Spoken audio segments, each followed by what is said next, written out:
Bom, gente, hoje a gente vai ver alguma coisa sobre os axiomas, né? Nós vamos entrar mais ou menos a fundo sobre esse assunto aí e nós vamos ver como funcionam os axiomas, tá?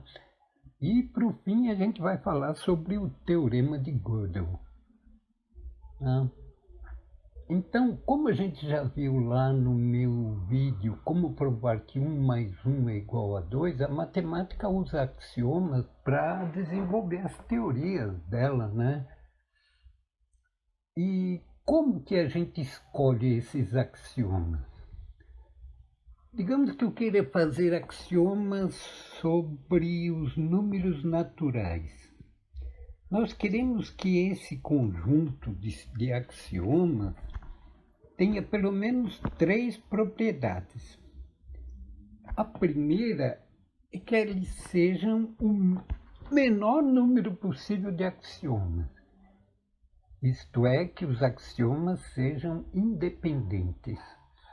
A segunda propriedade que eu desejo é que qualquer coisa que eu quiser saber sobre números naturais, eu vou conseguir provar só usando esses axiomas, que é chamado então um sistema de axiomas completo.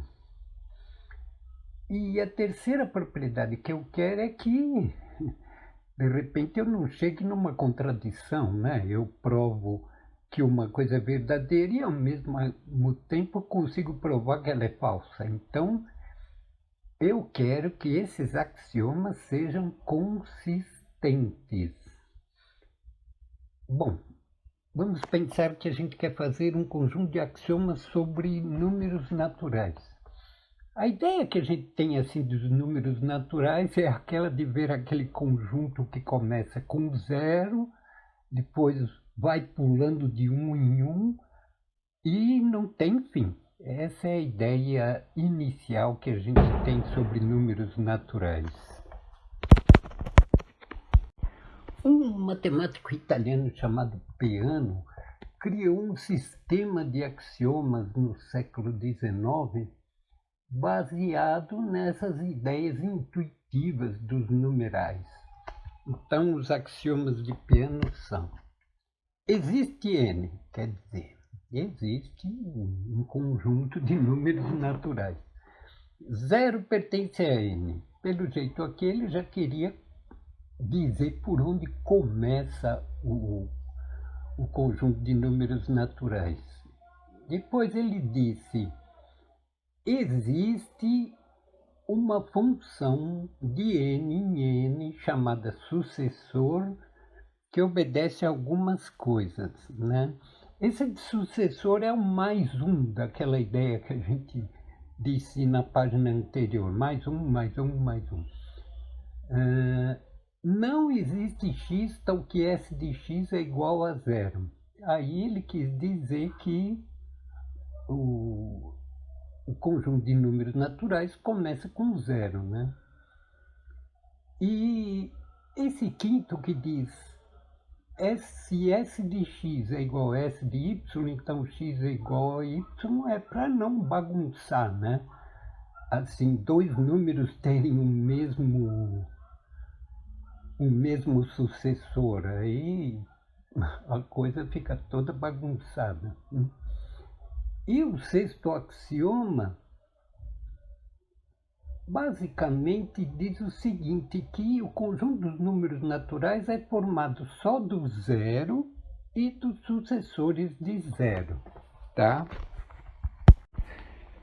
Axioma dependente. O que é um axioma dependente? É um axioma que pode ser provado usando os outros axiomas, né? Digamos que o Peano ele tenha ficado em dúvida se seria necessário mais um axioma para completar o sistema que ele estava fazendo ali, né? Então, digamos que ele inventasse um sétimo axioma. de que o sucessor de zero seria diferente do sucessor de zero. Quer dizer, um seria diferente de 2. Talvez ele achasse que seria necessário esse axioma, né? Mas esse axioma aí, ele é dependente. Usando os outros 6 axiomas, a gente pode provar esse axioma. Então, ele é dependente, né? Então, como é que a gente provaria esse 7º axioma usando os outros 6? Vamos demonstrar por absurdo. Suponha por absurdo que S de 0 é igual a S de 0. Pelo axioma 5, S de 0 é igual a 0. Tá? Então, se isso for verdade, o 0 seria o sucessor de algum número. E isso é absurdo pelo axioma 4, que diz que o 0 não é sucessor de nenhum número. Então, quer dizer, esse axioma é dependente. Então, ele não precisa fazer parte do conjunto de axiomas, porque se a gente pode provar só com os outros, tá bom? Bom, agora a coisa começa a ficar um pouco complicada. Vamos explicar o que é um axioma independente. Um axioma é independente se ele não pode ser provado usando os outros axiomas, tá? Então vamos pegar um axioma aí. Não existe x em n tal que S de x é igual a 0. Quer dizer, o 0 não tem antecessor, né? Esse axioma é independente, tá? A gente não pode prová-lo com os outros 5. E como que a gente pode provar que não se pode provar esse axioma? Basicamente, a gente tem que criar um conjunto M, que a gente chama de modelo, e esse conjunto M vai obedecer os outros 5 axiomas. Mas ele não pode obedecer o 4º axioma. Então, se existir um conjunto M que obedece os 5 axiomas, mas não obedece o 4º axioma, então fica provado que não se pode deduzir o 4º axioma dos outros 5. Porque se pudéssemos deduzir o 4º axioma dos outros 5, nesse conjunto M valeria o 4º axioma. Como não vale, então esse axioma, o 4º, é independente. Nós vamos criar um conjunto M que obedeça a 5 axiomas, mas não obedece ao 4º. Esse conjunto M é muito simplesinho. Ele é formado pelo 0 e pelo 1. E nesse conjunto M a gente vai definir o S de 0 é igual a 1 e o sucessor de 1 é igual a 0. Agora a gente vai provar que esse conjunto M obedece 5 axiomas, mas não obedece o 4º, tá? Então, gente, vamos provar que esse conjunto M obedece 5 axiomas, mas não obedece ao 4º axioma. Então, vamos um por um dos axiomas de Peano. Primeiro, existe M. De fato, a gente acabou de criar o M. Ele existe, né? 0 pertence a M. Ele obedece esse axioma porque, por definição, a gente diz que o M é igual a 0, 1.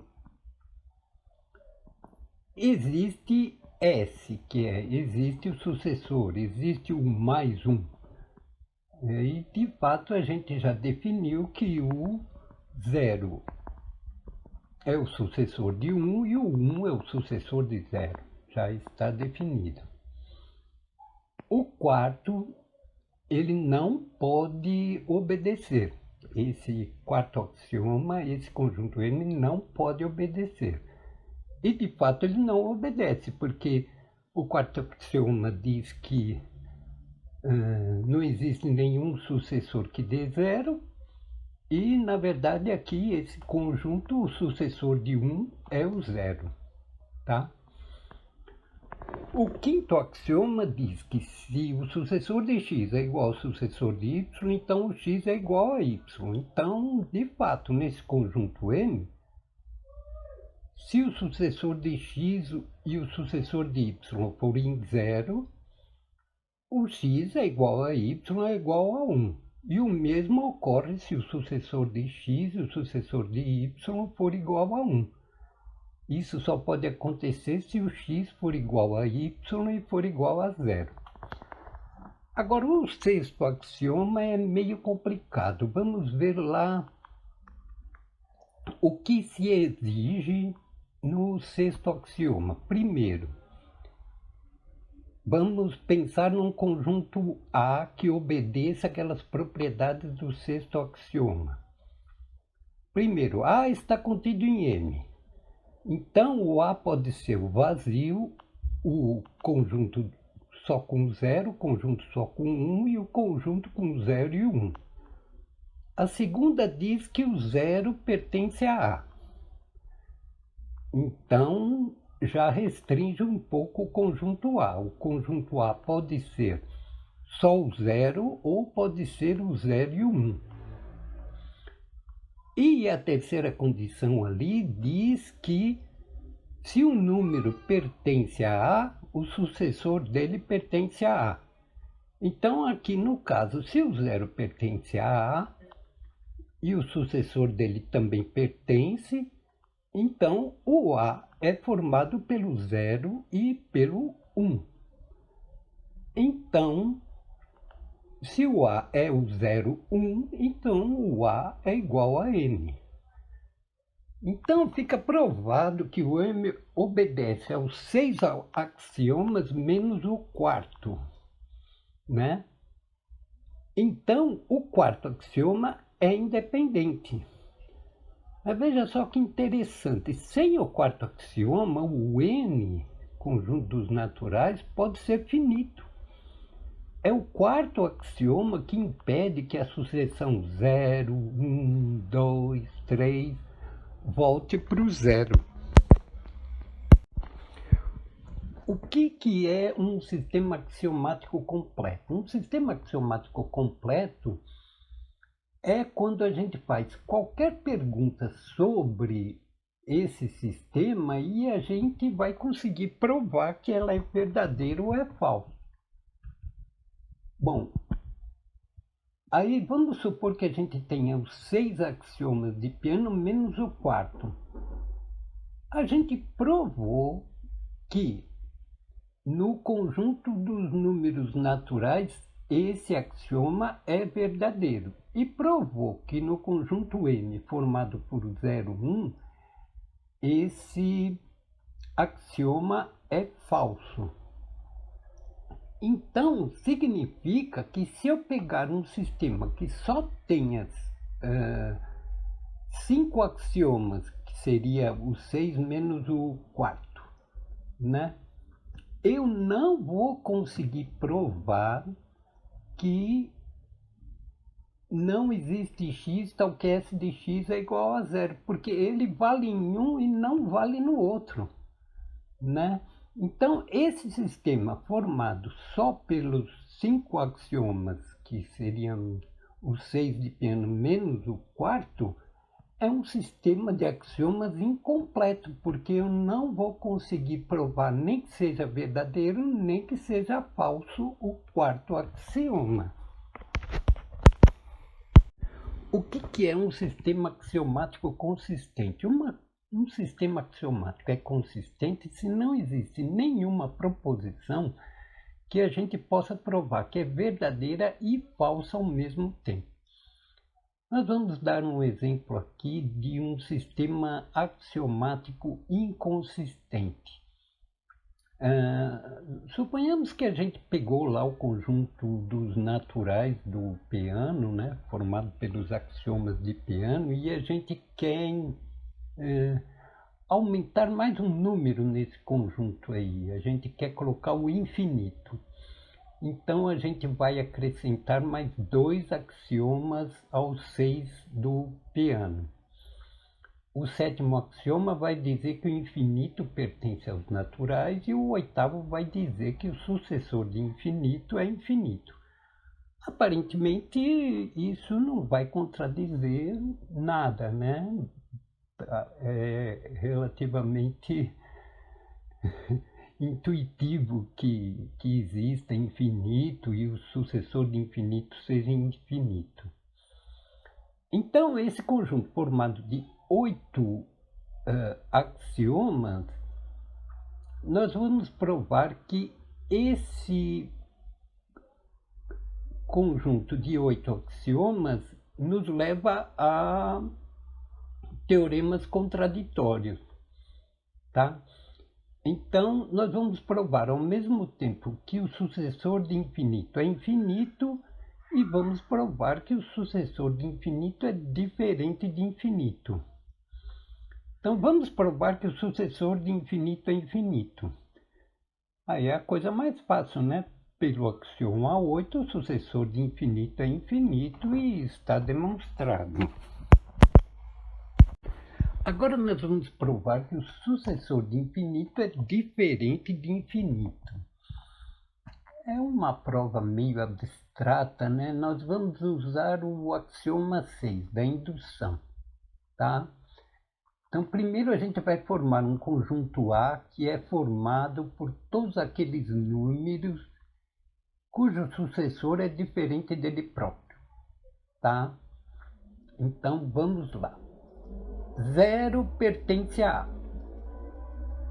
A. Realmente, por absurdo, se o sucessor de 0 fosse igual a 0, então o 0 seria o sucessor do 0.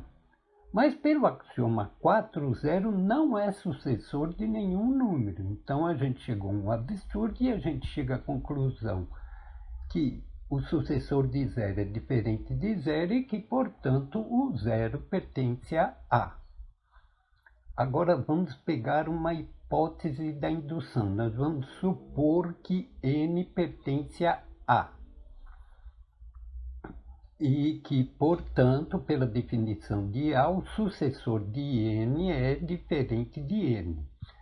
Nós temos que provar que o sucessor de N também pertence a A. Vamos provar por absurdo. Se o sucessor do sucessor de N for igual ao sucessor de N, pelo axioma 5, né, o sucessor de N é igual a N. Isso é um absurdo pela hipótese da indução, que diz que o sucessor de N é diferente de N. Então, o sucessor do sucessor de N é diferente do sucessor de N. Então, se é diferente pela definição do conjunto A, então o sucessor de N pertence a A. Pelo axioma 6, então, esse conjunto A é o próprio N. Como o infinito pertence a N, a gente chega a concluir, e A é igual a N, né? A gente chega à conclusão que o infinito pertence a A. E se o infinito pertence a A, então o sucessor de infinito é diferente de infinito, conforme a gente queria provar. Com isso, a gente provou que o sucessor de infinito é infinito e provamos que o sucessor de infinito é diferente do infinito.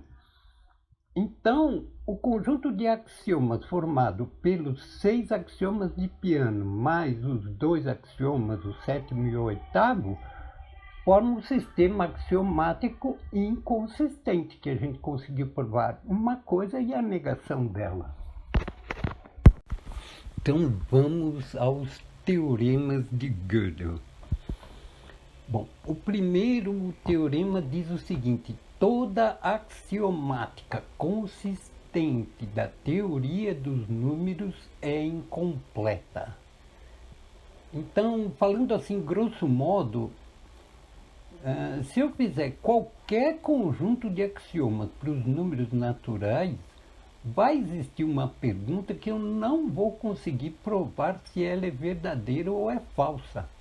Ela será uma pergunta indecidível, mesmo sendo uma axiomática consistente, quer dizer, mesmo sendo uma axiomática que já foi provado, por exemplo, que ela nunca leva a uma contradição. Qualquer que seja a axiomática de números naturais, ela vai ser incompleta, vai existir perguntas que eu não vou conseguir responder.